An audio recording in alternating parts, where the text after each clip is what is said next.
this tutorial, we will learn about the character palette. The character palette is basically, I made mention of it a little bit in the first type tool tutorial, but let's go into it a little bit more in depth. To access it, there's two places you can access it. If I select this text here, and then I get my text tool, if I click up here by the font, I can go ahead and click on this and it'll pull up my character palette.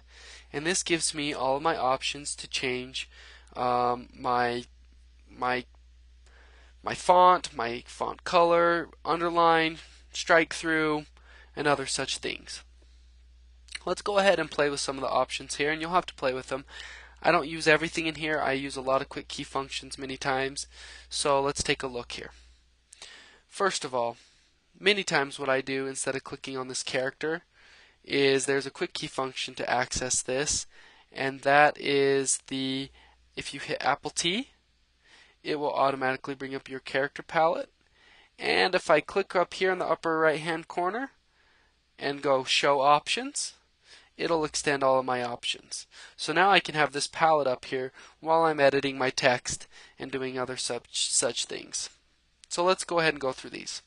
First of all, we have our font. We can go ahead and click here. We can see a demonstration of each of our fonts, and we can select different fonts. If our fonts have different formats such as bold and regular, semi-bold, italic, this particular font has many different versions of it. You can go ahead and I'll go ahead and click on condensed. You can see it now made my font condensed. So there's additional options to each font. Here's your font size. You can click on it, change your font size. That's pretty self-explanatory. This one here, as you can see, controls the leading or the space between the lines. There's a quick key function that I use more often than using this palette here, and that is to select the text that you want to change your leading to. You hold down the Option key and you arrow up and down, and you can automatically change your leading. To change your kerning, which is the spacing between the letters, it's the same thing. Hold down your Option key and use your left and right arrow keys to change how spaced your letters are between one another. As you can see in my title here that says character palette, that has a lot of kerning in it. The letters are spaced abnormally. They're not normally that spread apart. And you can do that, like I said, by holding the Option key down and using your left and right arrow keys. Or you can do it over here. If you wanted to do it with the drop down box, that's an option for you. Now here you have some options to change whether you want your text to be elongated or heightened. I don't mess with that too terribly often. You can play with that. I can show you what it does here. If I go to 125%, you can see that it stretched my text out horizontally a little bit. I don't want that. I'm going to undo that.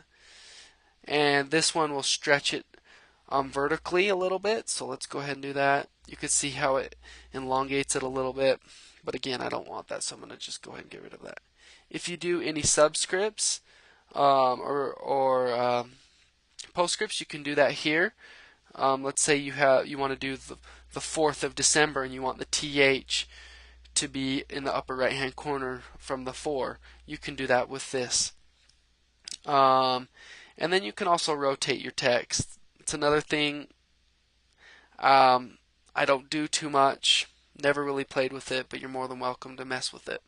We've got an underline option here, and we've also got a strike through, which puts a line through it. The underline I use occasionally, strike through never used. So that's a little bit about the character palette and how it can be used to edit your text. Again, you can access it by hitting Command T, or you can go over when you have this text tool selected, you can click on the character up here in your toolbar, Or if you can't find it, you can always go Window and do your type.